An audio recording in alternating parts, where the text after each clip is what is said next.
Queridos alumnos, aquí nos reencontramos para continuar estudiando la unidad 8. En este video vamos a ver los subgrupos y los grupos cíclicos, una parte muy interesante de esta unidad. Comencemos. Vamos a ver primero la definición de lo que es un subgrupo. Dice así. Primero que nada tenemos que tener un grupo G con una operación cualquiera que la llamamos asterisco y un conjunto H que no es vacío y que está incluido en G. Si este conjunto H con la misma operación es grupo en sí mismo, entonces diremos que es un subgrupo de G. Es decir, que un subgrupo podemos pensar que es un grupo que está dentro de otro. Veamos algunos ejemplos. Los enteros con la suma son un subgrupo de los reales con la suma. ¿Por qué? Porque los enteros con la suma son en sí mismo un grupo y a su vez los enteros sabemos que está incluido en reales. Este sí. Veamos este otro caso. El conjunto A está formado por los números de la forma 3 por K con K entero, es decir, los múltiplos de 3. Este conjunto, con la suma también, es un subgrupo de los enteros con la suma. ¿Sí? Porque el conjunto de múltiplos de 3 con la suma es un grupo en sí mismo. Pero este otro, conjunto B, formado por los números de la forma 2K más 1 con K entero, es decir, los impares, será un subgrupo con la multiplicación de los racionales menos el 0 con la multiplicación. Si bien es cierto que este conjunto no es vacío y que está incluido en el grupo que nos dieron, ¿qué ocurre? No todos tienen simétrico respecto de la multiplicación en este conjunto. Por lo tanto, no llega a ser un grupo en sí mismo. No podemos decir que sea subgrupo del grupo. A ver este otro ejemplo. ¿Qué pasa con este conjunto que está formado por un solito elemento, el número 1? ¿Será subgrupo de reales positivos con la multiplicación? Si hacemos la tablita, es así de chiquitita, 1 por 1 da 1, y nada más. El conjunto no es vacío, tiene un solo elemento, pero bueno, no es vacío. Es cerrada la operación, fíjense, las propiedades de asociatividad y conmutatividad las hereda del grupo donde está incluido. El neutro está porque es el 1, y él es su propio simétrico, o sea que sí. Es un grupito muy chiquitito que está dentro de los reales positivos con la multiplicación, así que este es un subgrupo. Y si a mí me preguntaran, ¿se acuerdan del grupo S3? El grupo de las funciones, que se llamaba grupo de permutaciones porque eran todas las funciones biyectivas de un conjunto de 3 elementos en sí mismo. Si no, pueden revisar los videos anteriores. Igualmente, como S3 es un grupo, miren lo que nos están preguntando aquí. Si él mismo puede considerarse un subgrupo. ¿Qué les parece? Y si él es grupo, está incluido en sí mismo, ya está. Seguro que es un subgrupo. Justamente estos últimos ejemplos son algunos subgrupos especiales. Veamos la definición. El grupo que está formado solo por el elemento neutro siempre es un subgrupo del grupo correspondiente y se denomina subgrupo trivial, que en este caso el ejemplo fue el del 4. Y el grupo completo también siempre es subgrupo de sí mismo y se denomina subgrupo impropio. Todos los restantes se van a llamar subgrupos propios. Vamos a ver este ejercicio. ¿Cuáles son el subgrupo trivial y el impropio de los enteros con la suma? Veamos, el trivial. ¿Cuál es el elemento neutro? Es el 0, ¿no? Entonces el conjuntito formado por el 0 con la suma es el subgrupo trivial. Y el impropio es el completo, es decir, todos los enteros. ¿Cuáles serían el subgrupo trivial y el impropio del grupo que vino dado por esta operación? Primero busquemos el neutro. ¿Se acuerdan? Había que fijarse, fila y columna que devuelvan los mismos elementos. Ahí está. Es la C. Entonces, el subgrupo trivial va a ser solo la letra C. Y el impropio es el grupo completo. Ahora veremos un teorema de condición necesaria y suficiente de subgrupos. Dice así: si tenemos un grupo, H va a ser un subgrupo de G si y solo si se cumplen las tres siguientes condiciones. Primera, que no sea vacío. Segunda, que esté incluido en el grupo. Y tercera, dice, para todos dos elementos del subgrupo, el primer elemento operado con el simétrico del segundo debe estar en el subgrupo. Esto es un sí y solo sí. Es decir, vamos a demostrar que esto es cierto haciendo los dos condicionales. La primera demostración. Nuestra hipótesis es que tenemos un subgrupo y vamos a probar que se cumplen las tres condiciones. ¿Qué ocurre con la primera? Se cumple por la definición. Que H sea distinto de vacío ya se sabía porque estaba dentro de la definición de subgrupo. Lo mismo que esté incluido en G. Así que nos quedaría garantizar la tercera. Si estamos trabajando en un subgrupo, que es nuestra hipótesis, ¿qué ocurre? Es grupo en sí mismo, ¿no? Entonces, si yo tengo dos elementos que están en H, yo sé que cada uno de ellos tiene simétrico. En particular, me interesa el de B. También va a estar en H. ¿Y qué otra cosa sé que ocurre por ser subgrupo? La operación es cerrada, ¿no? Entonces, cuando yo opere A con B', si son ambos elementos de H, este resultado va a estar en H. Es decir, que en todo subgrupo se cumplen estas tres condiciones. Pero lo más interesante es la otra parte de este teorema, el otro condicional, que ahora lo vamos a demostrar también. Vamos a demostrar ahora la segunda parte de este teorema, justamente la vuelta, que es por ahí la más interesante. Sabiendo que se cumplen estas tres propiedades, vamos a poder garantizar que H es un subgrupo. Bueno, las dos primeras ya nos están diciendo que H es distinto de vacío y está incluido en G. Por lo tanto, faltaría probar que H es grupo en sí mismo. Y nosotros para probar eso tenemos solamente la tercera condición que podemos utilizar, ¿sí? Comencemos. No vamos a empezar a probar que H es cerrada, vamos a empezar por la asociativa. La asociativa la podemos garantizar simplemente porque H está incluido en G y G es grupo. En G es válida la propiedad asociativa, por lo tanto H la hereda. Así que en este caso ya podemos asegurar. Ahora, como segunda condición, yo voy a probar que si tomo el elemento A, que lo escribí dos veces, justamente porque voy a utilizar la tercera condición, pero en vez de tomar un A y un B, las dos veces tomo el mismo elemento A. ¿Qué me asegura la tercera condición? Que el primero, operado con el simétrico del segundo, está en H. En este caso, como las dos veces tomé A operado con A' está en H. Y A operado con A', ¿qué es? Es el neutro justamente. Entonces con esto probamos que H tiene neutro. Ahora voy a tomar como primer elemento el neutro, ya que sé que está, y segundo elemento un A cualquiera. ¿Qué dice la tercera condición? Otra vez que la voy a utilizar, que el primero operado con el simétrico del segundo está en H. Pero en este caso, ¿qué me da E operado con A'? Me da A'. Entonces con esto, ¿qué mostré? Que cualquiera de H tiene la prima en H. Y ahora voy a tomar dos elementos cualesquiera, A y B.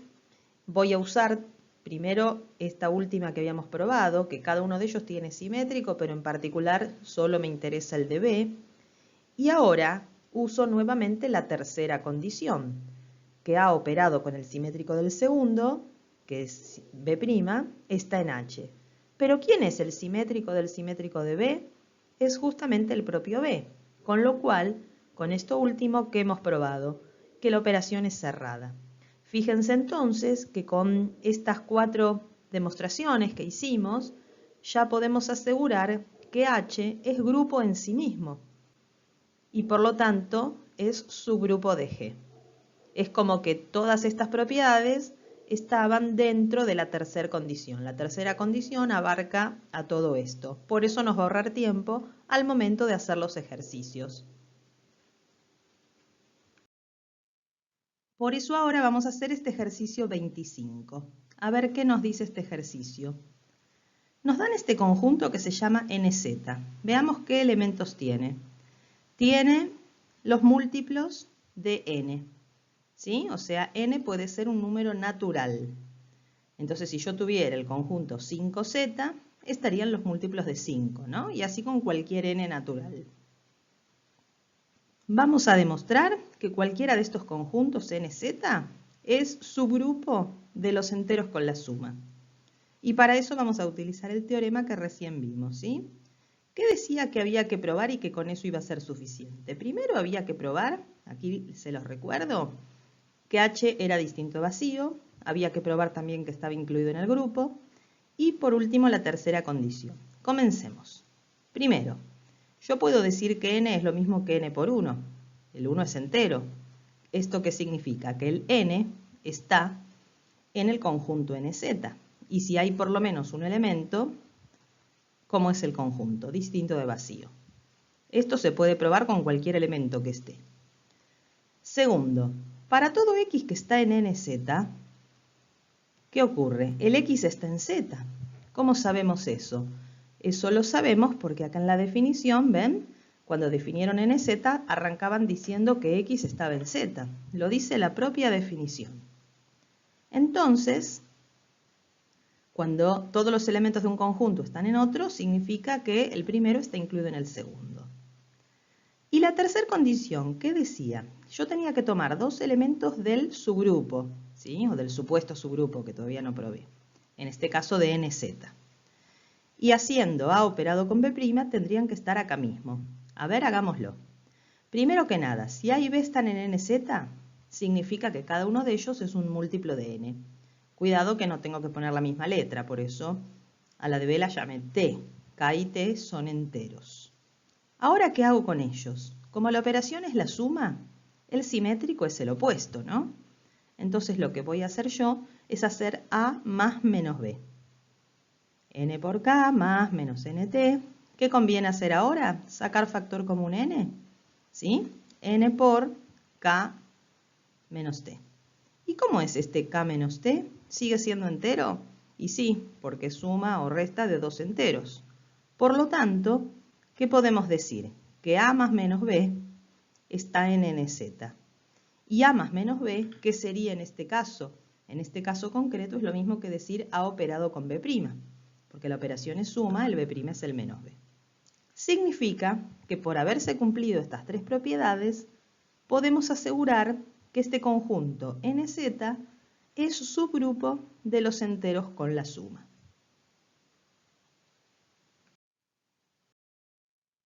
A ver este ejercicio que les dejo propuesto. ¿Se animarían ustedes a probar que dados dos subgrupos de un mismo grupo, la intersección de ellos también es otro subgrupo? Por ejemplo, en el caso anterior, habíamos demostrado que los nz eran todos subgrupos de z con la suma, ¿sí? Entonces, si yo tuviera por un lado los múltiplos de 3, son un subgrupo, los múltiplos de 5 otro, ¿qué me daría la intersección entre los múltiplos de 3 y los de 5? Me daría los de 15, que es otro subgrupo del mismo tipo, sería el 15z. Bueno, pero ustedes acá tienen que hacerlo genérico para cualquier grupo y subgrupos, ¿sí? Recuerden que acá tienen que probar estas tres condiciones y con esto va a ser suficiente. Cualquier duda pueden consultar lo que está hecho en el apunte teórico. Y ahora vamos a pensar el ejercicio 27, que es como el anterior pero con la unión. A ver, si yo tengo dos subgrupos de un mismo grupo, la unión de ellos, ¿también va a ser otro subgrupo, como lo era la intersección? Para esto les puedo dar una pista. Si quieren, pausen el video y piénsenlo. ¿Cuál es la pista que les doy? Tomen estos ejemplos, como les mostré hace un ratito. La intersección de ellos daba el 15z y era. Pero la unión, ¿será o no será? Piénsenlo, ¿sí? Cualquier cosa después también consultan. En cambio, para los grupos que son finitos, hay una condición mucho más sencilla todavía para probar que un determinado conjunto es subgrupo. Fíjense lo que dice acá. Dice que alcanza con que sea la operación cerrada. Esto es mucho más rápido. Por ejemplo, Si a mí me dan este grupo, que era el S3, y me preguntan si F1, F2 es subgrupo, ¿qué tengo que fijarme nada más? Si la operación es cerrada en este subconjunto. Si miramos la tabla, ahí, ¿qué vemos? Que sí, que los elementos son de ellos dos. Entonces, listo, con esto es suficiente para poder garantizar que este es un subgrupo de este grupo. En cambio, si me dieran este otro conjunto formado por F1, F2 y F3, ¿qué ocurre acá? Y no, acá vemos que hay elementos que no son de ellos. Aparece el F4 y el F5. Este claramente no es un subgrupo. Entonces ahora se animan a responder el ejercicio 28. Nos dan este grupo y dice cuáles de los siguientes conjuntos son subgrupos. Piénsenlo, si quieren pausen el video y ahora lo corregimos. El primero, AB, que están ahí consecutivos, enseguida se ve que B con B da C, este no es. El ABCD, que son los 4 primeros, si ustedes observan, toda esta parte de la tabla devuelve solo ABCD, este sí. La A y la E, cuidado que no están consecutivas, ¿no? Así que hay que mirar estos 4 resultados. ¿Son de ellos? Sí, son de ellos, es cerrada. En cambio, A, E y F, que ahí se los marco, ¿qué ocurre? Y no, por ahí aparece una letra C. Este no es. Así de fácil es fijarse si un conjunto finito es subgrupo de otro. Y ahora vamos a definir qué son los generadores y grupos cíclicos. Fíjense, dice que si tenemos un grupo cualquiera y A es un elemento del grupo, vamos a llamar subgrupo cíclico de G generado por el elemento A al conjunto que se va a denotar con este simbolito y está formado por A a la n con n entero. ¿Qué significa A a la n? Es una notación que significa A operado con sí mismo n veces. Y si fuera un n negativo, es operar al simétrico de A. A a la menos 1 estamos representando al simétrico, ¿no? A' o A a la menos 1 se puede denotar. Y A a la 0 sería el neutro. Entonces, ¿qué es el subgrupo cíclico generado por un elemento? Es el conjunto de todos los elementos que se pueden obtener operando al elemento con sí mismo o a su simétrico. Por ejemplo, pensemos el grupo Z+, que ya lo conocemos. ¿Qué generará el número 2? Si yo hago 2 más 2 da 4, más 2 da 6, más 2, 8. El simétrico del 2 es el menos 2, ¿no? Así que yo también podría hacer menos 2 más menos 2, que da menos 4. ¿Qué les parece? ¿Qué números estoy obteniendo? Exactamente, todos los números pares. O sea que el subgrupo cíclico generado por el 2 es el conjunto de todos los números pares. Bien. A ver este otro ejemplo. Si nos dan el grupo que ya estuvimos trabajando antes con esta tabla, ¿cuál será el subgrupo cíclico generado por el elemento D? La D una sola vez es D. Si hago D con D, miren la tabla, me da C. Si ahora hago D con D con D 3 veces, bueno, D con D daba C. Esta parte ya la sabemos, habría que buscar en la tabla cuánto da C operado con D. Si nos fijamos, da B. Si hago 4 veces D, las 3 primeras ya teníamos calculado, daba B. Con una D más, ¿cuánto daría? A ver, B con D, me fijo, da A. Y A es el elemento neutro de esta tabla. O sea que si yo ahora hiciera 5 veces la D, que es A con D, me vuelve a dar D. Listo, cuando se llega acá al neutro, significa que no hay más elementos que se puedan obtener. Entonces, ¿qué me genera D? D, C, B y A. Ahí A es el neutro, me volvería a repetir la D. Ahí tenemos este subgrupo cíclico generado por D. ¿Y a qué vamos a llamar grupos cíclicos? Un grupo se llama cíclico cuando tiene al menos un generador. Eso es lo que dice esta definición, ¿ven? Existe al menos un elemento A tal que lo que genera A es el grupo completo. En el ejercicio que hicimos recién, el elemento D no era generador porque generaba la mitad del grupo, generaba 4 elementos, no todos. ¿Sí? Pero si existe alguno capaz de generar a todos, el grupo es cíclico. Por ejemplo, veamos el ejercicio 29. Enteros con la suma, ¿será o no será un grupo cíclico? Hace un ratito habíamos visto que el 2 generaba los números pares nada más. ¿Tendrá algún elemento que genere a todos los enteros? Sí, claro, el 1, ¿no? El 1 y el menos 1 son elementos que cuando se van sumando van dando todos los enteros. Entonces este es un grupo cíclico. A ver este caso. 1 menos 1 y menos i con la multiplicación. Hagamos la tablita. Recuerden que i es la unidad imaginaria que multiplicada por sí misma da menos 1, ¿no? Entonces llenen esta tabla. Yo ahora les voy a poner cómo queda. Tiene que haberles quedado así. Es cerrada. Vamos a ver si este es un grupo cíclico. ¿Qué genera el 1? 1 operado con 1 da 1. Solamente se va a poder obtener el 1, por más cantidad de veces que lo opere. ¿Qué genera el menos 1? Menos 1 con menos 1 da 1, ¿sí? Entonces este me va a dar menos 1 una sola vez y menos 1 por menos 1 que da 1. Obtuve el neutro, ahí se acabó. ¿Qué generará la i? La i va a dar i, después i por i que da menos 1. Menos 1 por i es menos i. Y menos i por i es 1. Este generó todos. ¿Y quién más va a generar todos? El simétrico. Lo que genera un elemento es lo mismo que genera su simétrico, por la definición justamente del subgrupo cíclico generado. Quiere decir que entonces, ¿quiénes son los generadores de este grupo? Tanto la i como menos i. Por lo tanto, este también es un grupo cíclico. Tiene dos generadores. A ver este elemento, el tercer ejemplo. ¿Qué les parece? ¿Será o no será un grupo cíclico el grupo S3? Vamos a probar. ¿Qué genera F1? F1 es el elemento neutro. Fíjense que el elemento neutro de cada grupo siempre genera al subgrupo trivial, ¿no? A ver la F2, una vez es F2. Y F2 con F2 es F1. Ahí se acabó. F3. Una vez da F3 y F3 con sí misma da F1. Ahí también. F4.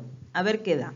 F4 con F4 da F5 y F5 con F4 da F1. Generó uno más.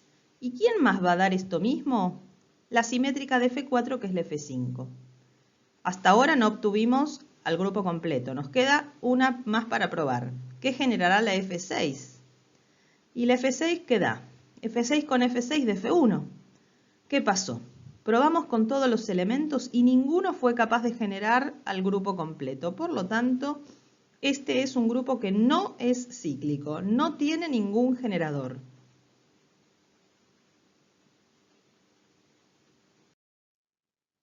A ver este otro ejemplo.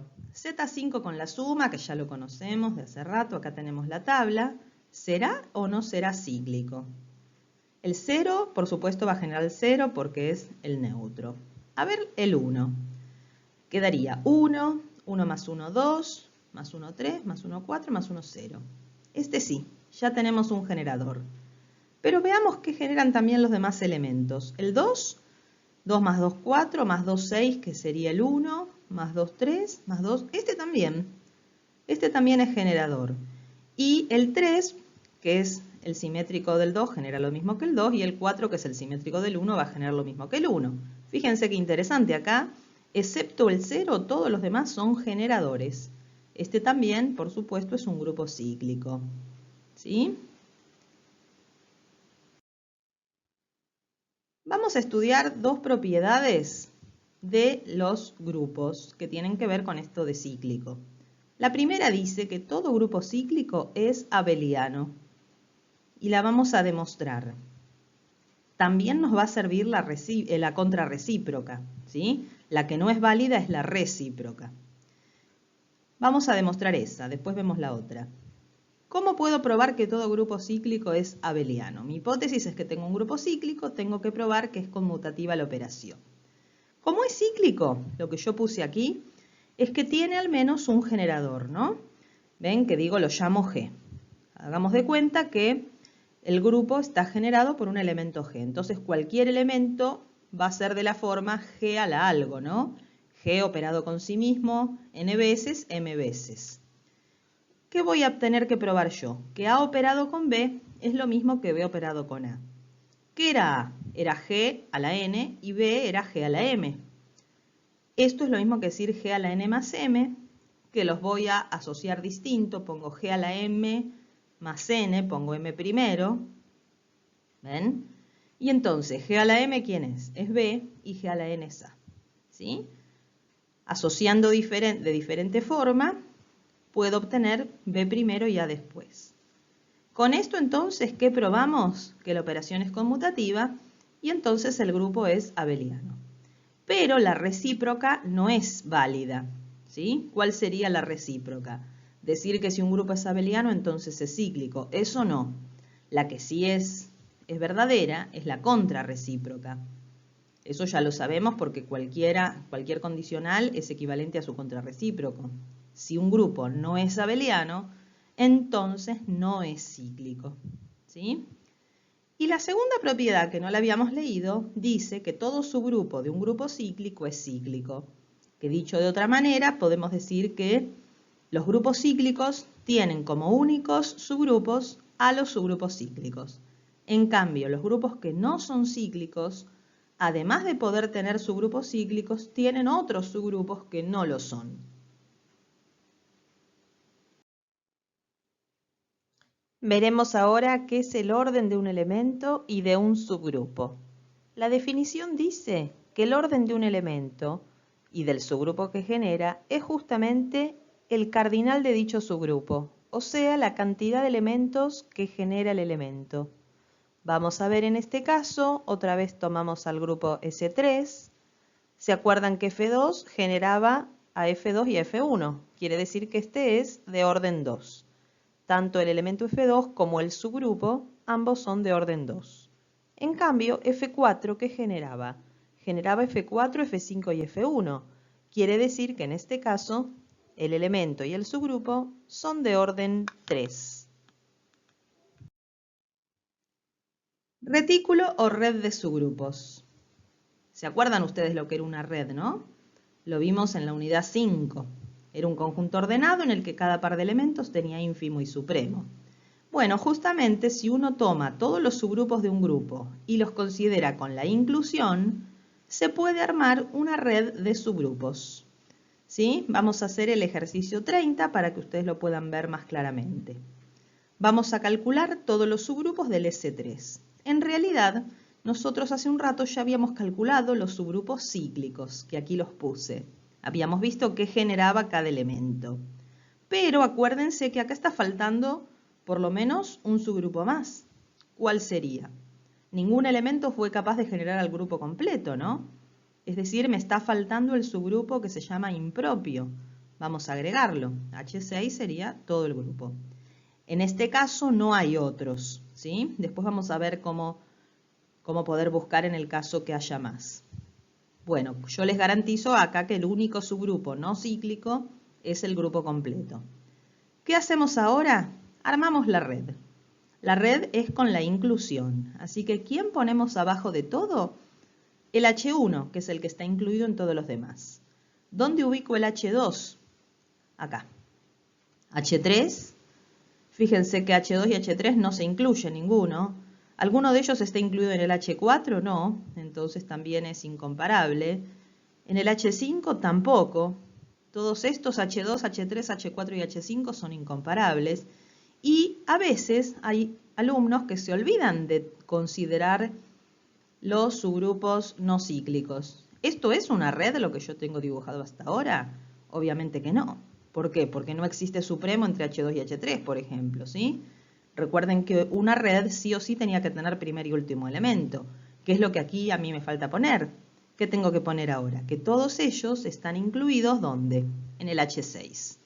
Esta es la red de los subgrupos del grupo S3, ¿sí?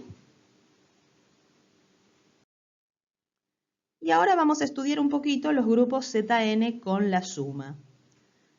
Todos los grupos Zn con la suma son cíclicos. La clase del 1 es generadora en cualquiera de ellos, ¿sí? Nosotros hace un ratito habíamos hecho un ejemplo con el Z5, pero acá estamos generalizando. Los generadores en el Z5 habían sido todos menos el 0, ¿recuerdan?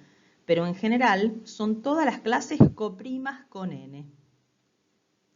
La cantidad de subgrupos de los Zn coincide con la cantidad de divisores de n, divisores positivos. Cada subgrupo tiene por cardinal a uno de los elementos de los divisores positivos de n. Y la red de subgrupos es isomorfa, es de la misma forma, que la de divisores de n con divide. Bueno, todo esto lo vamos a ver concretamente en un ejemplo. Vamos a tomar el conjunto Z18 con la suma de clases en el mismo conjunto y vamos a calcular todos los subgrupos y armar la red. Primero, ¿cuáles son todos los elementos de Z18? Desde la clase del 0 hasta la del 17, ¿sí? De todas estas clases, ¿cuáles van a ser generadoras del grupo completo? La propiedad decía que eran las coprimas con 18. Así que veamos, ¿quiénes son coprimos con 18? El 1. Bueno, acá puse para ir completando las demás cosas. Empecemos con los generadores. El 1 sí. El 2 no porque es par. El 3 tampoco. 4 es par. El 5. ¿Qué otro? El 7, muy bien. ¿Qué otro? El 9 no. El 11. Perfecto. 13 y 17. Ahí está. Quiere decir que lo que genere el 1, el 5, el 7, el 11, el 13 o el 17 va a ser el conjunto completo. No tenemos necesidad de ponernos a perder tiempo porque todos ellos van a dar el conjunto completo. Ahora calculemos los divisores de 18 positivos. Son el 1, 2, 3, 6, 9 y 18. ¿Cuántos son en total? Son 6. Quiere decir que este grupo en total tiene 6 subgrupos. ¿Sí? ¿Y de qué cardinales van a ser ellos? De los mismos que hay en divisores de 18. Esos van a ser los cardinales. Va a haber uno de cardinal 1, otro de cardinal 2 y así. Vamos a calcularlos ahora entonces.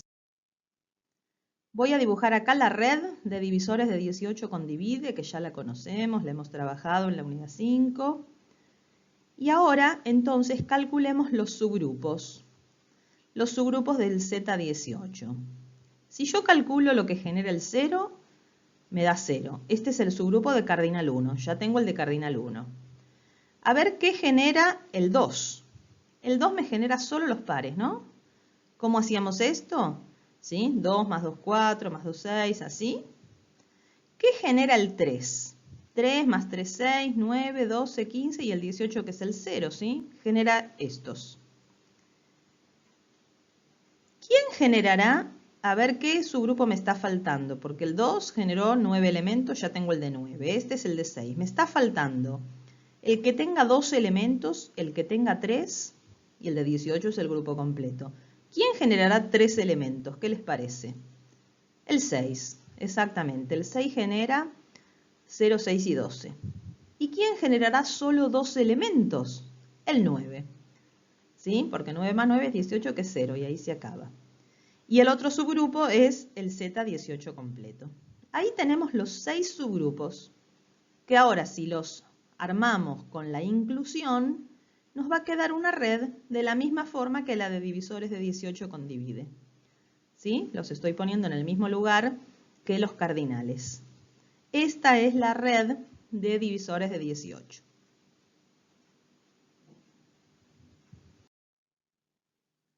A pensar y responder. Si n es un número primo, Zn, ¿cuántos subgrupos tiene y cómo es su red? Piénsenlo, cualquier cosa luego me consultan.